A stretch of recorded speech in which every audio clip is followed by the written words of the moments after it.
अल्हम्दुलिल्लाह अल्हम्दुलिल्लाहि नहमदुहु व नस्तईनुहु व नस्तगफिरुहु व नुमिनु बिही व नतवक्कलु अलैहि व नऊज़ु बिल्लाहि मिन शुरूरि अनफुसिना व मिन सय्यिआति अमालिना मन यहदिहिल्लाहु फला मुदिल्ल लहु व मन युज़लिल फला हादिय लहु व नशहदु अल्ला इलाहा इल्लल्लाहु वहदहु ला शरीक लहु व नशहदु अन्न सय्यिदना व मौलाना मुहम्मदन अब्दुहु व रसूलुहु अरसलहु बिल हक़्क़ि बशीरन व नज़ीरा अम्मा बअद फ़क़द क़ाल अल्लाह सुब्हानहु व तआला फ़ी शअनि हबीबिही इन्नल्लाह व मलाइकतहु युसल्लूना अलन नबिय्य या अय्युहल्लज़ीना आमनू सल्लु अलैहि व सल्लिमू तस्लीमा अल्लाहुम्मा सल्लि अला सय्यिदिना शफ़ीइना नबिय्यिना हबीबिना व मौलाना मुहम्मदिन व अला आलि सय्यिदिना व मौलाना मुहम्मदिन व बारिक व सल्लिम। अस्सलामु अलैकुम व रहमतुल्लाहि तआला व बरकातुहू। मुहतरम नाज़रीन व सामिईन किराम, अल्लाह तबारक व तआला का फ़ज़्ल व करम है कि उसने हमको हुज़ूर नबी करीम सल्लल्लाहु अलैहि वालैहि वसल्लम की मुबारक उम्मत में पैदा फरमाया, हमारी हिदायत के लिए कुरान मजीद जैसी नेमत उज़्मा से सरफराज फरमाया, हमको आज तक ज़िंदा रखा और आज जुमतुल मुबारका का मुबारक और पुरनूर दिन अता फरमाया। गुज़िश्ता जुमतुल मुबारक में हमने आपके सामने तक़वा के मौजू पर गुफ्तगू की थी कि तक़वा क्या है, तक़वा किसको कहते हैं, और कुरान और हदीस में तक़वा के और मुत्तक़ीन की जो फ़ज़ाइल आए थे वो आपके सामने बयान किए थे। उसी ख़िताब के तसलसल में आज का ख़िताब है। गोया गुज़िश्ता जुमतुल मुबारका का जो ख़िताब था वो पहला हिस्सा था और आज के जुमतुल मुबारका का जो ख़िताब है ये उसी ख़िताब का गोया दूसरा हिस्सा है। तो आज की गुफ्तगू में हम मुत्तक़ीन की अलामतों का तज़किरा करेंगे जो कुरान मजीद में आई हैं।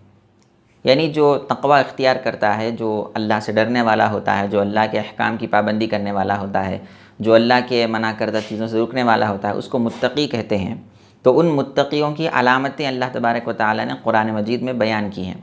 वो अलामतें क्या है उस पर गौर करते हैं और अपने अंदर वो अलामतें अगर मौजूद हैं तो अल्लाह का शुक्र है, शुक्र अदा करते हैं कि अल्लाह तबारक व तआला ने तक़वा वालों की अलामतों को हमारे अंदर रखा है। अगर वो अलामतें हमारे अंदर नहीं हैं तो हमको अपने अंदर फिर उन अलामतों को पैदा करने की कोशिश करनी चाहिए ताकि मुत्तक़ीन लोगों के अंदर हमारा शुमार हो। तो गुफ्तगू का आगाज़ करते हैं। कुरान मजीद में सूरह बक़रा के शुरू में अल्लाह तबारक व तआला ने मुत्तक़ीन की अलामतें बयान कर दी है। कुरान खोलते ही सबसे पहले सूरह फ़ातिहा के बाद सूरह बक़रा है और सूरह बक़रा के शुरू में अल्लाह तबारक व तआला ने तक़वा वाले लोगों की चंद अलामतें बयान की है।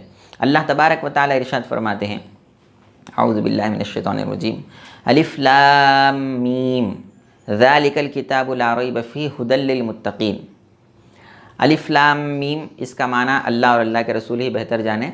ज़ालिकल किताबु ला रैब फ़ीहि, ये कुरान मजीद वो अज़ीम किताब है, वो बड़ी और बुलंद मर्तबे वाली किताब है जिसके अंदर किसी भी किस्म के शक की कोई गुंजाइश नहीं है। यानी किसी भी किस्म के तरद्दुद की और किसी भी किस्म के रैब की और शक करने की इसके अंदर कोई गुंजाइश है ही नहीं है। ये ऐसी किताब है। फिर फरमाया हुदल लिल मुत्तक़ीन, ये जो किताब है तक़वा वाले लोगों के लिए हिदायत है, मुत्तक़ीन के लिए हिदायत है। तक़वा वाले लोगों को ये हिदायत अता करती है। एक दूसरे मकाम पर अल्लाह तबारक व तआला ने कुरान मजीद के ताल्लुक़ से इरशाद फरमाया कि हुदल लिन्नास, ये जो कुरान है ये सारे इंसानों के लिए हिदायत का सर चश्मा है, सारे इंसानों के लिए ये हिदायत है। यहाँ सूरह बक़रा में इरशाद फरमाया मुत्तक़ी लोगों के लिए हिदायत है, जो तक़वा रखते हैं, अपने दिल में अल्लाह का डर रखते हैं, अल्लाह के अहकाम की पाबंदी करते हैं, उनके लिए कुरान मजीद राह अल्लाह तक पहुँचने की राह हमवार करता है। तो एक जगह कहता है सारे इंसानों की हिदायत के लिए आया है, एक जगह कहता है मुत्तक़ीन की हिदायत करता है। दोनों में तताबुक कैसे हो, दोनों में मुताबकत कैसे हो? तो उसका जवाब यह है कि जहाँ अल्लाह ने फरमाया सारे इंसानों की हिदायत के लिए कुरान आया है तो वहाँ माना यह होगा कि सारे इंसानों को राह दिखलाने के लिए, सारे इंसानों को रास्ता बताने के लिए, हिदायत के लिए कुरान आया ज़रूर है, लेकिन इस कुरान से वही लोग हिदायत हकीकत में पाते हैं जो तक़वा वाले होते हैं। यानी ये कुरान आया हर एक के लिए है, लेकिन हर कोई कुरान से इस्तेफ़ादा नहीं करता, हर कोई कुरान से हिदायत नहीं लेता। बाज़ लोग कुरान पढ़कर भी गुमराह हो रहे हैं, कुरान से भी गुमराही ली जा रही है। तो लिहाजा आया तो हर एक की हिदायत के लिए है, लेकिन हर कोई इससे हिदायत ले नहीं पाएगा, वही इस कुरान से हिदायत लेगा जो मुत्तक़ी है, जो तक़वा वाला है। अब उसके बाद हमारा असल मौजू यहाँ से शुरू होता है। अब आगे अल्लाह तबारक व तआला मुत्तक़ी लोगों की अलामतें बताते हैं, तक़वा वाले लोगों की अलामतें बताते हैं कि मुत्तक़ी होता कौन है। जो तक़वा वाला है वो होता कौन है, उसकी अलामतें क्या है।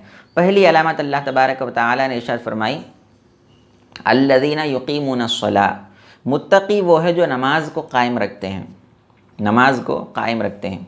ये नहीं फरमाया कि अल्लज़ीना युसल्लूना, जो नमाज़ पढ़ते हैं, नहीं, नमाज़ पढ़ना एक अलग बात है, नमाज को कायम करना एक अलग बात है।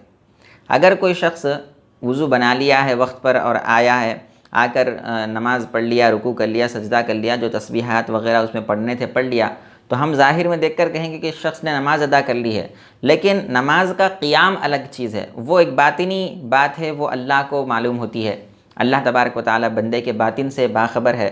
तो नमाज़ पढ़ना एक अलग है। नमाज़ पढ़ना क्या है, ज़ाहिरी शक्ल सूरत में रकात बांधे, सना पढ़ी, सूरह फातिहा पढ़ा, ज़म्मे सूरा पढ़ा, रुकू में गए वगैरह, जो नमाज की हालत है वो ज़ाहिर में अदा कर लेने को नमाज़ पढ़ लिया कहते हैं। लेकिन नमाज कायम करना किसको कहते हैं, वो बातिन से ताल्लुक़ रखता है कि बातिन के अंदर अल्लाह का खुशू और खुजू हो, अल्लाह के देखने का ख्याल हो और अल्लाह तबारक व तआला की बारगाह में हाज़िर होने का इस्तेहज़ार हो, और नमाज के पूरी आदाब के साथ, नमाज के पूरे हुकूक़ के साथ गैर का ख्याल आए बग़ैर अल्लाह ताला की तरफ तवज्जो करके, अल्लाह की तरफ ध्यान करके, खुशू और खुजू के साथ नमाज अदा करने को नमाज को कायम करना कहते हैं। और पाबंदी से 5 वक्त नमाज़ पढ़ने को नमाज कायम करना कहते हैं। ऐसा नहीं कि फ़जर पढ़ ली तो ज़ोहर का पता नहीं, ज़ोहर पढ़ ली तो असर नहीं पढ़ी, असर पढ़ी तो मगरिब छोड़ दिया, मगरिब छोड़ दिया तो इशा छूट गई। ये कभी कभार नमाज़ पढ़कर कभी कभार छोड़ देने को नमाज कायम करना नहीं कहते। नमाज कायम करना, एक तो नमाज में पाबंदी हो, 5 वक्त नमाज़ों की पाबंदी हो, फ़राइज़ की पाबंदी, वाजिबात की पाबंदी, सुन्नत मुअक्कदा की पाबंदी।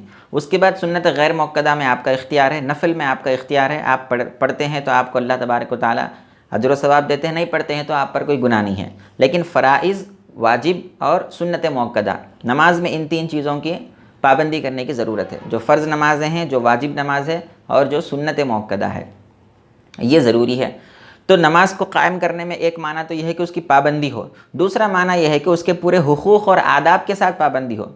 ऐसा नहीं कि सिर्फ अपने ज़िम्मे से फ़र्ज़ को साक़ित करने के लिए गए, जल्दी जल्दी 2 रकात नमाज़ पढ़ ली, 4 रकात नमाज़ पढ़ ली, जितना जल्दी हो सके नमाज से फ़ारिग हो गए, ऐसा नहीं है। बल्कि पूरे रियायत के साथ, पूरे हुकूक़ के साथ, पूरे आदाब के साथ, तवज्जो के साथ, अल्लाह की तरफ कामिल ध्यान लगा के, अल्लाह के हदीस में आता है कि तुम अल्लाह की इबादत ऐसी करो जैसे अल्लाह को देख रहे हो, अल्लाह को देखते हुए इबादत करो। अगर तुम्हारा वो मकाम नहीं है, अल्लाह को देख नहीं सकते, अल्लाह का मुशाहदा नहीं कर सकते, तो फरमाया कि कम अज़ कम ये ख्याल रखो कि अल्लाह तुम्हें देख रहा है। तो इबादत करते वक्त ये ध्यान हो कि मुझे अल्लाह देख रहा है, मैं कायनात के परवरदिगार की बारगाह में खड़ा हुआ हूँ, मेरे बातिन में क्या कैफियतें चल रही है, अंदर क्या वसवसे आ रहे हैं, क्या ख्यालात आ रहे हैं, ये सारी बातों से अल्लाह बाखबर है। मैं अल्लाह की बारगाह में हाजिर हुआ हूँ। ये सारे अल्लाह की तरफ तवज्जो करके, खुशू और खुजू इख्तियार करके, ध्यान लगा के, पूरे हुकूक़ के साथ, पूरे आदाब के साथ, सुकून से और इत्मीनान से, वक़ार से नमाज अदा करने को नमाज कायम करना कहते हैं।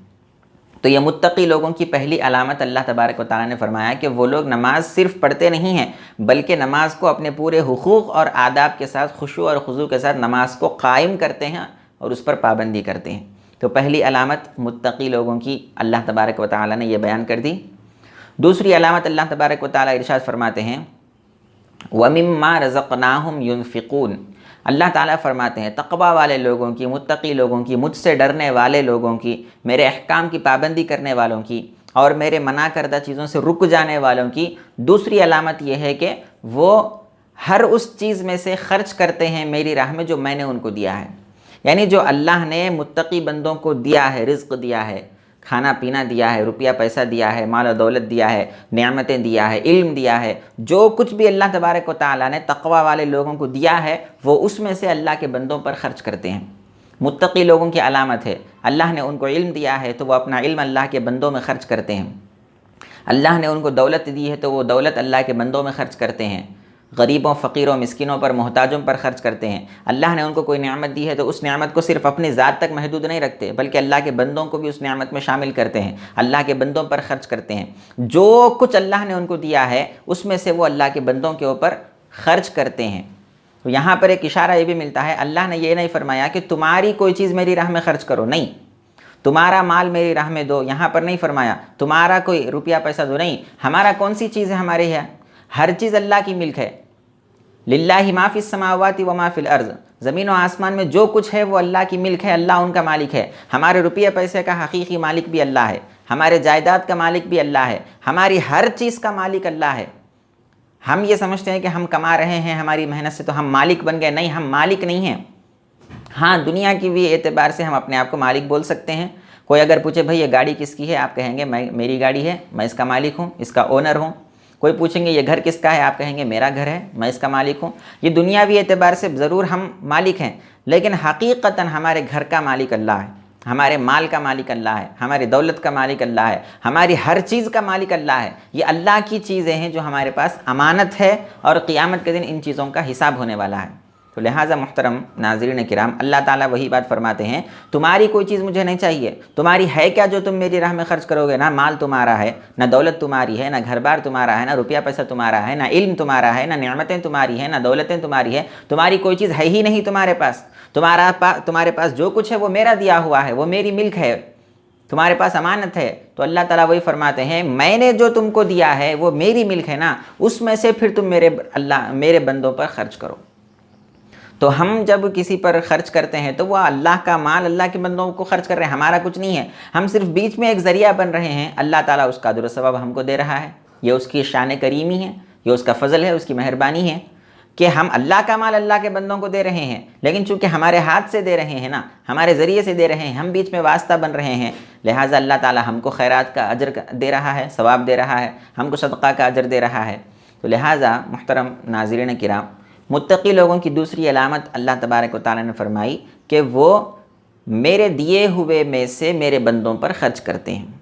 मेरे दिए हुए में से, वो रुपया भी हो सकता है, वो माल भी हो सकता है, वो रोज़ी रोटी भी हो सकती है, वो खाना पीना भी हो सकता है, वो कपड़ा भी हो सकता है, वो मकान भी हो सकता है, वो इल्म भी हो सकता है, वो दौलतें और नेमतें भी हो सकती है। हर वो चीज़ जो अल्लाह ने दी है उसमें से अल्लाह की राह में देना चाहिए। ये मुत्तकी लोगों की दूसरी अलामत अल्लाह ने बयान फरमाई। फिर आगे अल्लाह तबारक व तआला ने तीसरी अलामत बयान फरमाई कि मुत्तकी लोगों की, मुझसे डरने वाले लोगों की, तक़वा वाले लोगों की तीसरी अलामत यह है, वल्लज़ीना युमिनूना बिमा उन्ज़िला इलैका वमा उन्ज़िला मिन क़ब्लिक।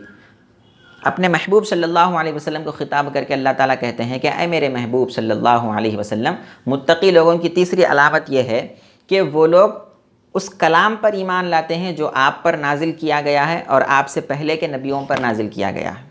उस कलाम पर, हुज़ूर सल्लल्लाहु अलैहि वसल्लम पर अल्लाह का कलाम नाजिल हुआ, कुरान मजीद। अल्लाह की किताबें, बहुत सारी किताबें हैं, कई सारी अल्लाह की किताबें हैं, उसमें से 4 किताबें सबसे बड़ी किताबें हैं। तौरात जो हज़रत सैयदना मूसा अलैहिस्सलाम पर नाजिल हुई, ज़बूर जो हज़रत सैयदना दाऊद अलैहिस्सलाम पर नाजिल हुई, इंजील जो हज़रत सैयदना ईसा अलैहिस्सलाम पर नाजिल हुई, और आखिरी किताब अल्लाह की कुरान मजीद जो हमारे और आपके आका मुहम्मद रसूलुल्लाह सल्लल्लाहु अलैहि वसल्लम पर नाजिल हुई। तो इसके अलावा भी और कई सारी किताबें अल्लाह ने नाजिल की। इब्राहीम अलैहिस्सलाम पर अल्लाह ने किताबें नाजिल की, आदम अलैहिस्सलाम पर अल्लाह ने किताबें नाजिल की, शीस अलैहिस्सलाम पर अल्लाह ने किताबें नाजिल की, आदम अलैहिस्सलाम के जो बेटे थे। इदरीस अलैहिस्सलाम पर अल्लाह ने किताबें नाजिल की। तो ये कई सारे अम्बिया पर अल्लाह तबारक व तआला ने अपनी किताबें नाजिल की है। उन पर ईमान लाना हर मुसलमान का फ़र्ज़ है। अगर वो उन पर ईमान नहीं लाता है तो फिर हमारा ईमान बाकी नहीं रहता, हम मुसलमान नहीं कहलाते।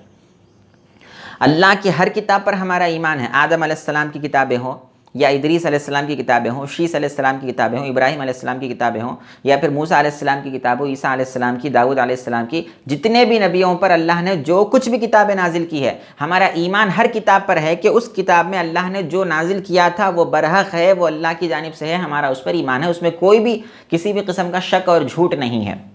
लेकिन जब तक जहाँ अमल की बात होगी, जहाँ इत्तिबा की बात होगी, तो हम पिछले किताबों की इत्तिबा नहीं करेंगे, हम पिछले किताबों के तालीमात पर अमल नहीं करेंगे। हमारे लिए कुरान आया है तो हम कुरान को फॉलो करेंगे, कुरान की इत्तिबा करेंगे, कुरान के बताए हुए रास्ते पर चलेंगे और कुरान पर अमल करेंगे। अमल की बात जहाँ तक है तो हमारा अमल सिर्फ कुरान पर है।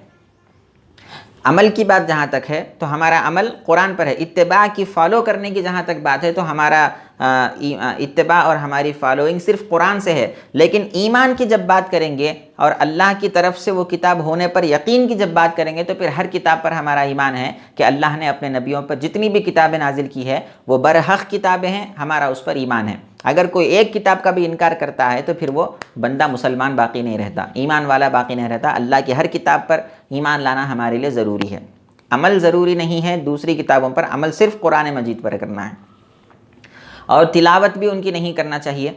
दूसरी किताबें अगर, पहली बात तो यह है कि जो किताबें पिछले अंबिया किराम पर नाजिल हुई वो किताबें जिस तरह नाजिल हुई उस तरह आज दुनिया में महफूज नहीं है।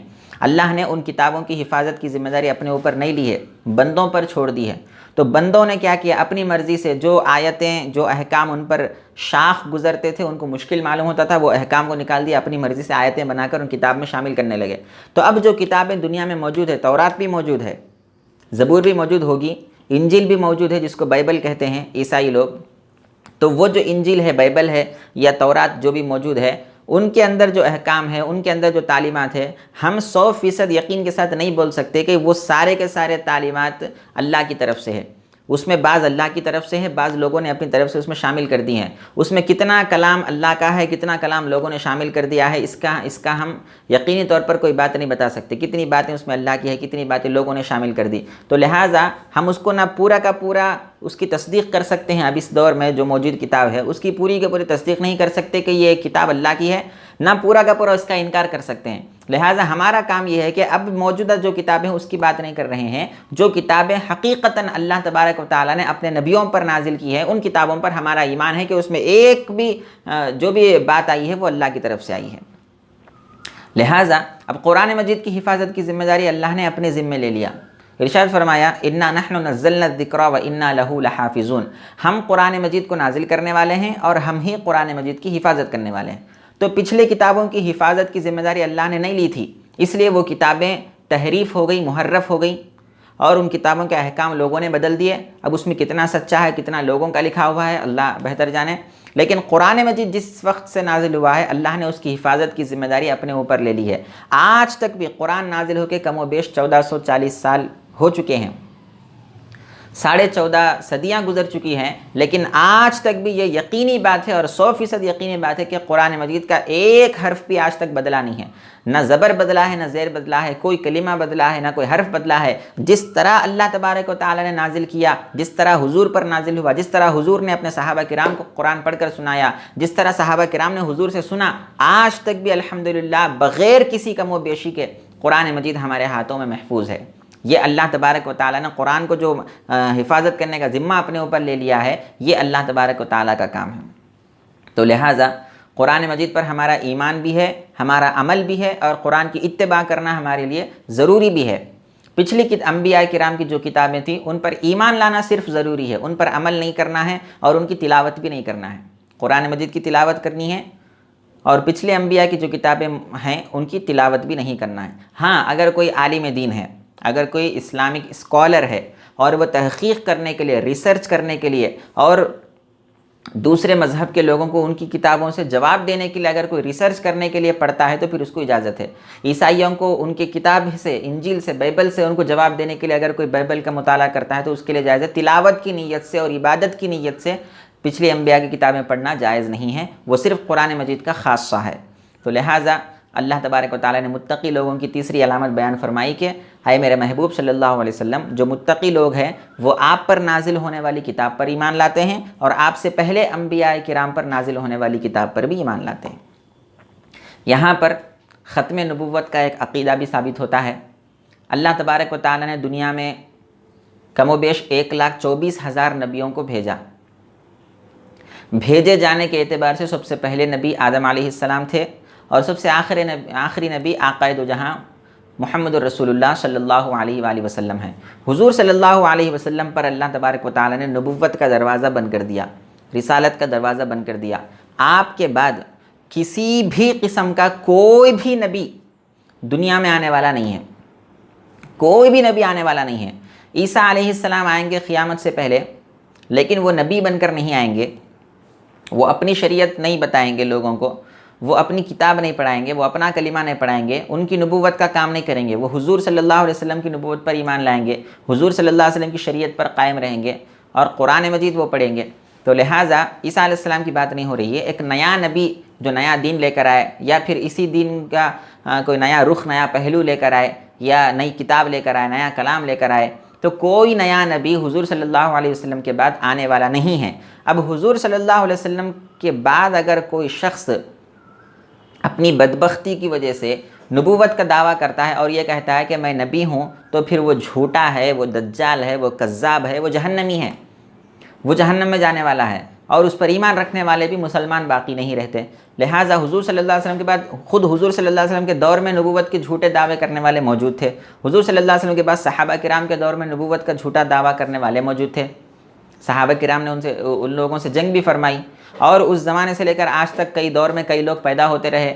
हिंदुस्तान के अंदर भी नबूवत का झूठा दावा करने वाला पैदा हुआ, मिर्ज़ा ग़ुलाम अहमद क़ादियानी। इसी तरह और भी कई लोग, अब न जाने क़ियामत तक कितने लोग झूठे दावा करने वाले पैदा होंगे। तो लिहाजा हुज़ूर सल्लल्लाहु अलैहि वसल्लम ने फ़ैसला फरमा दिया, और ख़ुद कुरान में अल्लाह तबारक व तआला ने फरमा दिया, मा काना मुहम्मदुन अबा अहदिम मिर रिजालिकुम वलाकिन रसूलुल्लाहि व ख़ातमन नबिय्यीन। हुज़ूर सल्लल्लाहु अलैहि वसल्लम तुम में से किसी मर्द के बाप नहीं हैं, तुम में से किसी मर्द के वो बाप नहीं हैं, मगर वो अल्लाह के रसूल हैं और आखिरी नबी हैं, ख़ातमुन नबिय्यीन, आखिरी नबी। तो हुज़ूर सल्लल्लाहु अलैहि वसल्लम की हुज़ूर सल्लल्लाहु अलैहि वसल्लम की ख़ातमियत जो है वो ज़रूरियात दीन में से है। अगर कोई हुज़ूर सल्लल्लाहु अलैहि वसल्लम के आखिरी नबी होने का इनकार करता है और ये कहता है कि हुज़ूर सल्लल्लाहु अलैहि वसल्लम नबी हैं लेकिन आखिरी नबी नहीं हैं, उनके बाद भी और नबी आएंगे, या मैं उनके बाद फ़लाँ को नबी मानता हूँ, तो वह बंदा काफिर हो जाएगा, वो मुसलमान बाकी नहीं रहेगा। तो लिहाजा तो हुज़ूर सल्लल्लाहु अलैहि वसल्लम का ये जो शान है अल्लाह ने दिया है कि आप पर नबूवत को ख़त्म कर दिया गया है, उसका भी इशारा मुत्तकीन की इन अलामतों में ज़िक्र मिलता है, इशारा मिलता है। वो ये है कि अल्लाह ने फरमाया कि ऐ महबूब, मुत्तकीन की तीसरी अलामत यह है कि वो आप पर नाजिल होने वाली किताब और आपसे पहले नाजिल होने वाली किताबों पर ईमान लाएंगे। अगर हुज़ूर के बाद भी नबियों को आना होता, और हुज़ूर के बाद भी कोई नबी आना होता, और हुज़ूर के बाद भी नबूवत का सिलसिला जारी रहता, तो अल्लाह ये फरमाता कि ऐ मेरे महबूब, मुत्तकीन की अलामत यह है कि आप पर ईमान लाते हैं, आप पर नाजिल होने वाली किताब पर ईमान लाते हैं, आपसे पहले किताबों पर ईमान लाते हैं, और आपके बाद जो किताबें नाजिल होंगी दूसरे नबियों पर, उन पर ईमान लाते हैं। ये बोलना था। अल्लाह ने बाद के लोगों का जिक्र नहीं किया, बाद की किताबों का जिक्र नहीं किया, अल्लाह ने पहले की किताबों का जिक्र किया और हुजूर की किताब का जिक्र किया। उससे पता चलता है कि पहले किताबें थी और अब हुजूर की किताब है, और हुजूर की किताब के बाद फिर अब कोई किताब आने वाली नहीं है। जब किताब आने वाली नहीं है तो नबी कहाँ से आएंगे? नबी आएंगे तो नबी पर किताब आएगी। किताब का तज़किरा नहीं है, नबी का तज़किरा नहीं है, तो पता चला कि इससे ख़त्म नबूवत का भी इशारा मिलता है कि हुजूर सल्लल्लाहु अलैहि वसल्लम पर नबूवत ख़त्म हो चुकी है, किताबों के नुज़ूल का सिलसिला ख़त्म हो चुका है। अब हुजूर के बाद ना कोई आसमान से किताब नाजिल होने वाली है, क़ियामत तक कुरान ही बाकी रहने वाला है, और फिर ना हुजूर सल्लल्लाहु अलैहि वसल्लम के बाद कोई नबी आने वाला है, किसी भी किस्म का नबी आने वाला नहीं है। चाहे वो हकीकतन नबी बनकर आए, चाहे ये कहे कि मेरी नबूवत हुजूर सल्लल्लाहु अलैहि वसल्लम की नबूवत का साया है, या ये कहे कि मैं हुजूर की इत्तिबा करता हूँ, हुजूर सल्लल्लाहु अलैहि वसल्लम की, मैं उनका मुत्तबी हूँ और उनकी नबूवत का कुछ हिस्सा मुझे मिला है। ऐसे जितने भी बातें हैं वो सारी की सारी बातें करने वाले झूठे और दज्जाल और कज़्ज़ाब है। किसी भी किस्म का कोई नबी, ना ज़िल्ली नबी, ना बुरूज़ी नबी, कोई नबी आने वाला नहीं है, कोई शरीयत आने वाली नहीं है, कोई किताब फिर कुरान मजीद के बाद आने वाली नहीं है। तो ये तीसरी अलामत अल्लाह ने मुत्तकीन की फरमाई के जो आप पर ईमान लाते हैं, आपकी किताब पर ईमान लाते हैं, और जो आपसे पहले के अम्बिया पर मैंने किताबें नाजिल की है उन पर ईमान लाते हैं। फिर आगे अल्लाह ने फरमाया वबिल आखिरति हुम यूक़िनून। चौथी अलामत यह है कि वो आखिरत का यकीन करते हैं, आखिरत का यकीन रखते हैं। देखो मुसलमान को, अक्सर मुसलमानों को आखिरत का यकीन नहीं है, इल्ला माशाअल्लाह जिसको यकीन है वो है। हम मान लिए हैं बस आखिरत है, जन्नत है, दोज़ख है, पुलसिरात है, लेकिन हमारे अमल में जब हम देखते हैं तो हमको आखिरत का यकीन नहीं होता। देखिए हम हिंदुस्तान में रहते हैं, तो अगर हमको ये यकीन है कि अगर हम कोई यहाँ पर जुर्म करेंगे, यहाँ पर कोई चोरी करेंगे या कत्ल करेंगे या कोई गलत काम करेंगे, तो हमको यकीन है कि हमको सज़ा मिलने वाली है। कोर्ट है, कोर्ट फ़ैसला करेगा, सज़ा देगा, पुलिस वाले हैं वो जेल में डालेंगे। तो हमको यहाँ के अदलिया पर यकीन है, हमको यहाँ के जुडिशरी सिस्टम पर यकीन है, तो लिहाजा वो यकीन की वजह से हम चोरी नहीं करते, वो यकीन की वजह से हम जुर्म नहीं करते, वो यकीन की वजह से हम गलत काम नहीं करते। तो एक सज़ा मिलने का हमको यकीन है कि हम ऐसा करेंगे तो हमको एक सज़ा मिलने वाली है, फ्यूचर में हमको एक सज़ा मिलेगी। तो हमको वो सज़ा का एक तसव्वुर हमारे पास है, वो यकीन है, उस यकीन के पेश नज़र हम कोई गलत काम नहीं करते। यही यकीन अगर हमको आखिरत के दिन पर हो जाए कि एक आखिरत का दिन है, एक हिसाब व किताब का दिन है, एक क़ियामत का दिन है, हम दुनिया में जो कुछ करते हैं उसका हिसाब व किताब हमको देना है, नेक काम करते हैं तो उसकी जज़ा मिलनी है, गलत काम करते हैं तो उसकी सज़ा मिलनी है। ये अगर हमको यकीन हो जाए कि एक दिन सज़ा का है, एक दिन बदले का है, वो हमको जो उस दिन जाना है, उस दिन अल्लाह के सामने पेश होना है, वो अल्लाह तबारक व तआला हमारे आमाल को देखने वाला है। अगर ये हमको यकीन हो जाए तो जिस तरह हम यहाँ दुनिया में दुनिया के कानून पर यकीन करते हुए, दुनिया की सज़ा जज़ा पर यकीन करते हुए हर काम देख समझ कर करते हैं कि कहीं मैं पकड़ा ना जाऊं, कहीं मैं कानून की नज़र में ना आ जाऊं, उसी तरह अगर अल्लाह तबारक व तआला का ख्याल किया जाए और आखिरत के दिन का यकीन हमको हो जाए तो फिर हम गलत काम करने से बच जाएंगे। आज मुसलमान देखिए, बाज़ मुसलमान गलत कामों में मुब्तला है, बाज़ मुसलमान अल्लाह की नाफरमानियों में मुब्तला है, गुनाह में मुब्तला है। ये क्यों है? आखिरत को माने ज़रूर है, लेकिन आखिरत का यकीन उस तरह नहीं है जिस तरह हमको दुनिया के किसी कानून का और दुनिया के सज़ा और जज़ा के सिस्टम का यकीन होता है। अगर उस तरह का यकीन हमको हो जाए आखिरत का, तो फिर हम हर काम करने से पहले सोचेंगे कि मैं ये काम जो कर रहा हूँ आखिरत में इसका मुझे क्या बदला मिलने वाला है, इसकी जज़ा मिलने वाली है या इसकी सज़ा मिलने वाली है, ये हम गौर करते। तो लिहाजा मुहतरम नाज़रीन व सामीन किराम, ये अलामत मुत्तक़ियों की है। जो तक़वा इख्तियार करने वाला होता है, जो अल्लाह से डरने वाला होता है, उसके अंदर ये सारी अलामतें होती है जो अभी बयान की गई है। ये सारी अलामतें ज़िक्र करके अल्लाह ताला फरमाते हैं उलाइका अला हुदम मिर रब्बिहिम व उलाइका हुमुल मुफ़्लिहून। हकीकत में यही वो बंदे हैं जो अपने रब की तरफ से हिदायत के रास्ते पर गामज़न हैं, हिदायत पर कायम हैं, और यही वो लोग हैं जो हर जगह दुनिया व आखिरत में कामयाब होने वाले हैं। लिहाजा मुहतरम बुज़ुर्ग दोस्तों, आपने मुलाहज़ा किया कि मुत्तकी लोगों की अलामतें क्या क्या है, अल्लाह तबारक व तआला ने बयान फरमा दिया है। तो अब हमको चाहिए कि अगर वो अलामतें हमारे अंदर हैं तो अल्लाह का शुक्र अदा करें कि तक़वा वाले लोगों की अलामतें हमारे अंदर हैं। हम नमाज़ को पूरे हुकूक़ और आदाब के साथ, पूरे खुशू और खुज़ू के साथ, कामिल तवज्जो और ध्यान के साथ अदा करते हैं, अल्लाह के दिए हुए में से अल्लाह के बंदों पर ख़र्च करते हैं, कुरान मजीद पर ईमान रखते हैं, उससे पहली किताबों पर ईमान रखते हैं, आखिरत का हमको उस तरह का यकीन है जिस तरह होना चाहिए। अगर ये अलामतें हमारे अंदर है तो अल्हम्दुलिल्लाह, और उस पर बरकरार रहना चाहिए। अगर ये अलामतें हमारे अंदर नहीं हैं, या इनमें से बाज़ अलामतें नहीं हैं, या फिर इन अलामतों जैसे होना था वैसा नहीं है, कुछ यकीन में कमी है, तो हमको अल्लाह की बारगाह से रुजू रहकर इनमें रुजू रहना चाहिए और इन अलामतों को अपने अंदर पैदा करने की और इनमें कमाल पैदा करने की हम सबको कोशिश करनी चाहिए, ताकि तक़वा वाले लोगों की अलामतें हमारे अंदर पैदा हों और हम भी अल्लाह के और अल्लाह के रसूल सल्लल्लाहु अलैहि वसल्लम की नज़र में मुत्तकी बन जाएँ, और फिर मुत्तकी बनकर कुरान मजीद से हिदायत ले सकें और कुरान मजीद के फ़रमान के मुताबिक हम कामयाब हो सकें। अल्लाह तबारक व तआला हम सबको नेक तौफ़ीक़ अता फ़रमाए। वमा अलैना इल्लल बलाग़। वस्सलामु अलैकुम व रहमतुल्लाहि तआला व बरकातुहू।